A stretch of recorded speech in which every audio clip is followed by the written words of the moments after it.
ഇന്നത്തെ വ്ളോഗ് അമ്മാസ് രുചിയിൽ കന്യാകുമാരി യാത്രയുടെയാണേ. ഭയങ്കര മനോഹരമായൊരു യാത്രയായിരുന്നു. അതിന് നമ്മൾ കോട്ടയം റെയിൽവേ സ്റ്റേഷനിലെത്തി.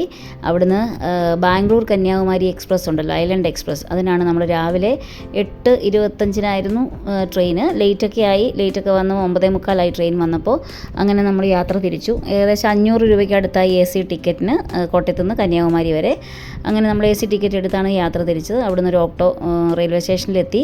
റെയിൽവേ സ്റ്റേഷനിൽ കറക്റ്റ് 3 മണിയായപ്പോൾ എത്തി കേട്ടോ. അവിടുന്ന് ഓട്ടോ പിടിച്ചു. ഓട്ടോ കിട്ടാൻ കുറച്ച് പാട് കേട്ടോ. നമ്മൾ താമസിച്ചിരുന്ന ഹോട്ടൽ സമുദ്ര എന്നുള്ള ഹോട്ടലിലായിരുന്നു നമ്മൾ ബുക്ക് ചെയ്തിരുന്നത്. അവിടേക്ക് കുറച്ച് ദൂരമുള്ളതുകൊണ്ട് ഓട്ടോ കിട്ടാൻ കുറച്ച് താമസിച്ചു. നമ്മളെന്നിട്ട് നേരെ ബാഗ് കൊണ്ട് വെച്ചതും നമ്മൾ നേരെ ബോട്ടിങ്ങിന് ഉള്ള, അതായത് വിവേകാനന്ദ പാറയിലേക്ക് എത്താനുള്ള ബോട്ടിംഗ് ഉണ്ടല്ലോ, അതിലേക്കാണ് നമ്മൾ വേഗം പോയി. നമുക്ക് ഓൺലൈൻ ബുക്കിംഗ് ഉണ്ട്. അപ്പോൾ ഓൺലൈൻ ബുക്കിങ്ങേ ചെയ്യാവുള്ളൂ. അവിടെ പോയി ക്യൂ നിന്ന് ടിക്കറ്റ് എടുക്കുക എന്ന് പറഞ്ഞാൽ ഭയങ്കര പാടാണ്. ഒരുപാട് തിരക്കാണ്. ഭയങ്കര വലിയ ക്യൂ ആയിരുന്നു. അപ്പോൾ ഒരു 2 കിലോമീറ്റർ നീളത്തിൽ ക്യൂ ഉണ്ടായിരുന്നു. അപ്പോൾ നമ്മൾ ഓൺലൈനായിട്ട് ബുക്ക് ചെയ്തുകൊണ്ട് നമുക്ക് എളുപ്പമുണ്ടായിരുന്നു കേട്ടോ. നമ്മൾ ഒരു സ്പെഷ്യൽ ടിക്കറ്റിന് 300 രൂപയും സാധാ ടിക്കറ്റിന് 100 രൂപയും, അതാണ് ടിക്കറ്റ് ചാർജ്. അപ്പോൾ ഏത് ടിക്കറ്റ് എടുത്താലും കുഴപ്പമില്ല. ഓൺലൈൻ ആണെങ്കിൽ നമുക്ക് അവിടെ ക്യൂ ഇല്ല. നമുക്ക് ഉള്ളിലോട്ട് നമ്മൾ ബോട്ടിൽ കയറുന്ന ആ ക്യൂവിലേക്ക് നമുക്ക് എത്തിപ്പെടാം. അല്ലെങ്കിൽ നമ്മൾ ബോട്ടിൽ കയറാനും ഒരു ക്യൂ ഉണ്ട്, ഈ ടിക്കറ്റ് എടുക്കാനും ഒരു ക്യൂ ഉണ്ട്. അങ്ങനെ നമ്മൾ ബോട്ടിൽ കയറി നേരെ വിവേകാനന്ദ പാറയിലെത്തി. ഏകദേശം ഒരു 4:30 ആയപ്പോൾ വിവേകാനന്ദ പാറയിലെത്തി. ഭയങ്കര രസമായിരുന്നു. സമയം വൈകുന്നേരമായിരുന്നത് കൊണ്ട് ഭയങ്കര രസമായിരുന്നു കേട്ടോ. ഭയങ്കര വെയിലൊന്നുമില്ല, നല്ല കാറ്റ്, കടൽക്കാറ്റും ഒക്കെ അടിച്ച് നല്ല രസമായിരുന്നു. നമ്മളിവിടെ നിന്നിട്ട് നമ്മുടെ ചെരുപ്പൊക്കെ ഊരിയിട്ടിട്ട് നമ്മൾ നേരെ മുകളിലോട്ട് കയറുവാണ്.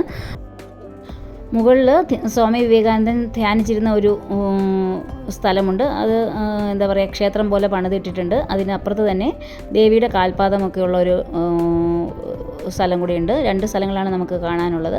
അവിടെ നിന്ന് നമ്മൾ ഗ്ലാസ് ബ്രിഡ്ജിൽ കയറി, ബ്രിഡ്ജുണ്ട്, ബ്രിഡ്ജിൽ കയറി പോയി കഴിഞ്ഞാൽ നമുക്ക് തിരുവള്ളൂരിൻ്റെ അടുത്തേക്ക് എത്താൻ പറ്റും. ഞാൻ ആദ്യമായിട്ടാണ് തിരുവള്ളൂരിൻ്റെ അടുത്ത് പോകുന്നത്. ഇന്നാൾ ഞാൻ കുറച്ച് നാൾ മുമ്പ് ഒന്ന് പോയിരുന്നു. അപ്പോൾ അവിടെ നമുക്ക് തിരുവള്ളൂരുമായിട്ട് കണക്ഷൻ ഉണ്ടായിരുന്നില്ല, വിവേകാനന്ദ പാറയായിട്ട് കണക്ട് ചെയ്തിട്ടുണ്ടായിരുന്നില്ല. ഇപ്പോൾ ഇതാ പാലമൊക്കെ കെട്ടിയിട്ട് ഗ്ലാസ് ബ്രിഡ്ജാണ് കേട്ടോ. ഭയങ്കര രസമാണ്. അപ്പോൾ അവിടെയും നമ്മൾ പോകാൻ പറ്റി. അപ്പോൾ ഇതാ നമ്മൾ വിവേകാനന്ദ പാറയിലെത്തി. സ്വാമി വിവേകാനന്ദൻ്റെ ആ ഒരു നമുക്ക് ധ്യാനിച്ചിരിക്കാനുള്ള സ്ഥലമൊക്കെ ഉണ്ട് കേട്ടോ. തൊട്ട് താഴെയായിട്ട് ഈ വിവേകാനന്ദൻ്റെ ഈ ക്ഷേത്രം ഉണ്ടല്ലോ, അതിൻ്റെ താഴെയായിട്ട് നമുക്കും ധ്യാനിച്ചിരിക്കാനുള്ള സ്പേസൊക്കെ ഉണ്ട്. നല്ല രസമാണ്. ഓം എന്നൊക്കെ എഴുതി വെച്ചിട്ട് ഇങ്ങനെ ഓം നമഃ ശിവായ എന്നുള്ള മന്ത്രം ഇങ്ങനെ കേൾക്കാം. അപ്പോൾ അതിൽ നമുക്ക് ധ്യാനിച്ചിരിക്കാവുന്നതേ ഉള്ളൂ. ഇതാ നമ്മൾ പിന്നെ വീണ്ടും തിരുവള്ളൂരിൻ്റെ അടുത്തേക്ക് പോവുകയാണ്. ഇതാണ് ഗ്ലാസ് ബ്രിഡ്ജ്.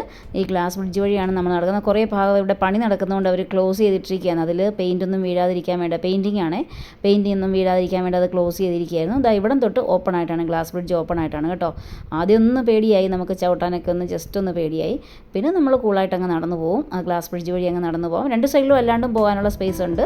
അങ്ങനെ നമ്മൾ ഈ ഗ്ലാസ് ബ്രിഡ്ജ് വഴി തന്നെ നടന്നാണ് നമ്മൾ തിരുവള്ളൂരിൻ്റെ ഉള്ളിലേക്ക്, നമ്മൾ ആ ഒരു സ്റ്റാച്യുവിൻ്റെ ഉള്ളിലേക്ക് കയറുന്നത്. അവിടെ ഉള്ളിലേക്ക് കയറി കഴിഞ്ഞ് കഴിഞ്ഞാൽ അവിടെ സ്റ്റെപ്പാണ് കേട്ടോ. സ്റ്റെപ്പ് കയറി നമ്മൾ ഏറ്റവും മുകളിലെത്താം. മുകളിലെത്തി കഴിഞ്ഞ് കഴിഞ്ഞാൽ ഭയങ്കര രസമാണ് വ്യൂ. അപ്പോൾ എല്ലാവരും വൈകുന്നേരം അവിടെ എത്തും, സൂര്യാസ്തമയം കാണാൻ വേണ്ടിയിട്ട് അവിടെ എത്തുന്നതാണ്. അപ്പോൾ ഇതാ ഇങ്ങനെ നമ്മൾ കയറി പോയി ഏറ്റവും മുകളിലെത്തി കഴിയുമ്പോഴത്തേക്കും നമുക്ക് ഫുൾ വ്യൂ ആണ്. കടലിൻ്റെ ഒരു ഫുൾ ആയിട്ടുള്ള വ്യൂ കാണാൻ പറ്റും. ഭയങ്കര രസമാണ്, ഭയങ്കര കാറ്റുമാണ്. അങ്ങനെ നമ്മൾ അവിടെ എത്തി. ഭയങ്കര രസമായിരുന്നു കേട്ടോ.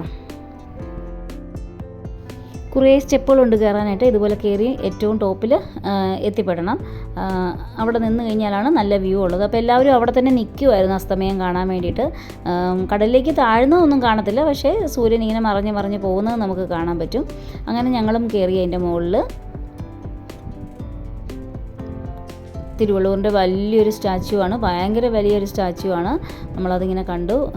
ഒരു റൗണ്ട് ചെയ്ത് വന്നു കഴിയുമ്പോഴത്തേക്കും നമ്മൾ താഴോട്ടിറങ്ങും. ഇതാ കണ്ടില്ലേ, സൂര്യനെ കാണാം. സൂര്യൻ അസ്തമിക്കാൻ റെഡിയായിട്ട് നിൽക്കുവാണ്. അത് നമ്മൾ കണ്ടു. ഭയങ്കര രസമാണ് അവിടെ. ഭയങ്കര കാറ്റും, ഇത്രയും ടോപ്പിലായതുകൊണ്ട് നല്ല കാറ്റും നല്ല വ്യൂവും ഒക്കെയാണ്. അങ്ങനെ മുഴുവൻ വീഡിയോയും ഉൾപ്പെടുത്താൻ പറ്റിയിട്ടില്ല കേട്ടോ. എല്ലാം കൂടെ ഉൾപ്പെട്ടാൽ വീഡിയോ ഒരുപാട് വലുതായി പോവും. അതുകൊണ്ടാണ് പെട്ടെന്ന് പറഞ്ഞു പോകുന്നത്. എന്താണെങ്കിലും എല്ലാവർക്കും ഒരു പ്രാവശ്യം ഈ വെക്കേഷൻ ഒന്ന് പോയി ഒന്ന് എക്സ്പ്ലോർ ചെയ്യാൻ പറ്റിയ ഒരിടമാണ് കന്യാകുമാരി കേട്ടോ. കുഞ്ഞുങ്ങൾക്കും ഇഷ്ടപ്പെടും. കാരണം ഹിസ്റ്ററി ഒക്കെ പഠിക്കുന്ന കുട്ടികൾക്ക്, സോഷ്യൽ സയൻസ് ഒക്കെ പഠിക്കുന്ന കുട്ടികൾക്ക് ഈ വിവേകാനന്ദ റോക്കിനെ കുറിച്ചൊക്കെ പറഞ്ഞു കൊടുക്കുമ്പോൾ, അതിൻ്റെ ഹിസ്റ്ററിയൊക്കെ പറഞ്ഞു കൊടുക്കുമ്പോൾ അവർക്കും ഭയങ്കര സന്തോഷമാകും. തിരുവള്ളൂരിനെ കുറിച്ചും അങ്ങനെയുള്ള ഒരു പോയറ്റിനെ കുറിച്ചൊക്കെ പറഞ്ഞു കൊടുക്കുമ്പോൾ അവർക്കും ഭയങ്കരമായിട്ട് മനസ്സിലാകുന്ന രീതിയിലുള്ള എന്ന് പറഞ്ഞാൽ എല്ലാ തരത്തിലും എക്സ്പ്ലോർ ചെയ്യാൻ പറ്റിയൊരു സ്ഥലമാണ് കന്യാകുമാരി. അങ്ങനെ നമ്മളിതാ കന്യാകുമാരി അമ്പലത്തിൻ്റെ ദേവീക്ഷേത്രത്തിൻ്റെ പുറകിൽ വന്നതാണ് കേട്ടോ. അവിടെ ഇങ്ങനെ ഇരിക്കാനൊക്കെ സ്ഥലം ഉണ്ടാക്കിയിട്ടുണ്ട്. രാത്രിയിൽ നമ്മൾ ഫുള്ള് എന്താ പറയുക, അതിലൂടെയുള്ള കടകളിലൂടെയൊക്കെ കയറി ഇറങ്ങി നടന്ന് എല്ലാ ഫുഡുകളും ടേസ്റ്റ് ചെയ്തു. പലതരത്തിലുള്ള വെറൈറ്റി ഫുഡുകളൊക്കെ കഴിക്കാൻ പറ്റി. ഇങ്ങനെ ദേവീക്ഷേത്രത്തിൻ്റെ പുറകിൽ ഇങ്ങനെ സ്പേസ് ഉണ്ട്. അവിടെ ഇങ്ങനെ കുറേ കച്ചവടക്കാരും ഒക്കെ ഇരിപ്പുണ്ട്. അവിടെ എന്താ ഇത് കണ്ടോ, ഇത് പരുത്തി ചായ എന്ന് പറയും, പരുത്തി കോട്ടൺ ചായ എന്നാണ് പറയുന്നത്. ഭയങ്കര ടേസ്റ്റായിരുന്നു, പായസം പോലെ ഇരിക്കും. നമ്മൾ മറ്റേ എന്താ പറയുക, ഒരു ശർക്കരയൊക്കെ ഇട്ടിട്ട് ഒരു പായസം കുടിക്കുന്ന പോലെ കേട്ടോ. നല്ല ടേസ്റ്റാണ്, സൂപ്പർ ടേസ്റ്റായിരുന്നു. അവിടെ നമ്മൾ കടകളിലൂടെയൊക്കെ കയറി ഇറങ്ങി ഇങ്ങനെ നടന്നു. 10-10:30 വരെ വന്ന് കിടന്ന് റൂമിൽ വന്ന് കിടന്നുറങ്ങി. 10:30 വരെയൊക്കെ നമ്മൾ 11 വരെ ഉണ്ട്, കടകളെല്ലാം ഉണ്ട്. അപ്പം നമുക്ക് സുഖമായിട്ട് ഇങ്ങനെ കറങ്ങി നടക്കാം, എക്സ്പ്ലോർ ചെയ്ത് നടക്കാം. അങ്ങനെ നമ്മൾ രാവിലെ എണീറ്റു. 5:30 എണീറ്റ് നമ്മൾ നമ്മുടെ ഹോട്ടലിൻ്റെ മുകളിൽ വന്നു. സൂര്യ ഉദയം കാണാൻ വേണ്ടിയിട്ട് വന്നു. പക്ഷേ കാഴ്ചയൊന്നും നടന്നില്ല കേട്ടോ. സൂര്യൻ മഴക്കാറോ എന്തൊക്കെയോ കാരണം കോടമഞ്ഞൊക്കെ ഉണ്ടായിരുന്നു, അതുകൊണ്ട് സൂര്യൻ ഉദിച്ചില്ല. ഈ ഒരു ലൈറ്റ് മാത്രം ഉണ്ടായിരുന്നുള്ളൂ. അവിടെ നമ്മൾ നേരെ കുളിച്ചിട്ട് ദേവീക്ഷേത്രത്തിൽ പോയി തൊഴുതിട്ട് നമ്മൾ അതിലൂടെ നടന്നു. കുറേ സമയം അതിലൂടെയൊക്കെ നടന്നു. നേരെ ദേവി ടെമ്പിളിലേക്ക് പോയി.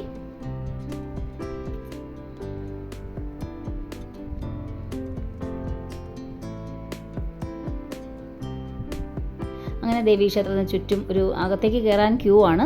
അവിടെയും അകത്ത് സ്പെഷ്യൽ ദർശനത്തിന് നമ്മൾ 300 രൂപ കൊടുക്കണം. അല്ലാന്നുണ്ടെങ്കിൽ നമ്മൾ ക്യൂ നിന്ന് കയറിയാൽ മതി. പക്ഷേ ക്യൂ നിന്ന് കയറിയാലും വീണ്ടും ഒരു 20 രൂപ കൊടുക്കണം കേട്ടോ. ദേവിയെ കാണണമെങ്കിൽ ഒരു 20 രൂപ കൊടുക്കണം. എന്നിട്ട് പിന്നെയും വലിയ ക്യൂ ആണ്. അപ്പോൾ അകത്ത് ഉള്ളിൽ കയറണം എന്നുള്ളവർ അത് കണക്ക് കൂട്ടി വേണം, ടൈം മാനേജ് ചെയ്യാൻ വേണ്ടിയിട്ട് അത് കണക്ക് കൂട്ടി വേണം നമ്മൾ ഉള്ളിലേക്ക് കയറാൻ വേണ്ടിയിട്ട്. അങ്ങനെ നമ്മൾ രാവിലെ കാണാനും ഭയങ്കര ഭംഗിയായിരുന്നു. വിവേകാനന്ദപ്പാറ അകലെ നിന്ന് നമ്മൾ വീഡിയോ എടുത്തപ്പോൾ ഭയങ്കര രസമായിരുന്നു. ലൈറ്റും ഒക്കെ ആയിട്ട് ആ ഒരു മോർണിംഗ് വൈബിൽ കാണാനായിട്ട് ഭയങ്കര ഭംഗിയായിരുന്നു. അങ്ങനെ നമ്മൾ അതിലൂടെ എല്ലാം കറങ്ങി രാവിലെ നടന്നു.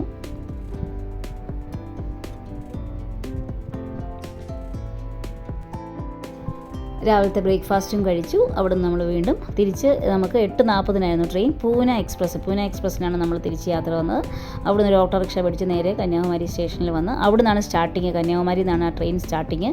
രാവിലെ 8:30 തന്നെ പോകുന്നു കേട്ടോ. നമ്മൾ കോട്ടയത്ത് തിരിച്ച് 2 മണിയായപ്പം എത്തി. അപ്പോൾ യാത്രയ്ക്ക് നമുക്ക് വലിയ ബുദ്ധിമുട്ടുമില്ല, എന്നാൽ നമുക്ക് എൻജോയ് ചെയ്യാൻ പറ്റുന്ന ഒരു എന്താ പറയുക, നല്ലൊരു ജേണിയാണ് ശരിക്കും പറഞ്ഞാൽ കന്യാകുമാരി ട്രിപ്പ്.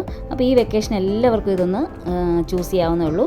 ഒറ്റ ദിവസം കൊണ്ട്, അതായത് ഒരു ദിവസം കൊണ്ട് നമുക്ക് കംപ്ലീറ്റ് എക്സ്പ്ലോർ ചെയ്യാനും പറ്റും. അതേപോലെ തന്നെ ഭയങ്കര എൻജോയ്മെൻറ്റുമാണ്. അപ്പോൾ എല്ലാവരും വീഡിയോ ഇഷ്ടമായാൽ ഷെയർ ചെയ്യണം, ലൈക്ക് ചെയ്യണം, സബ്സ്ക്രൈബ് ചെയ്യണം കേട്ടോ. അടുത്തൊരു വീഡിയോയുടൻ വരുന്നതായിരിക്കും.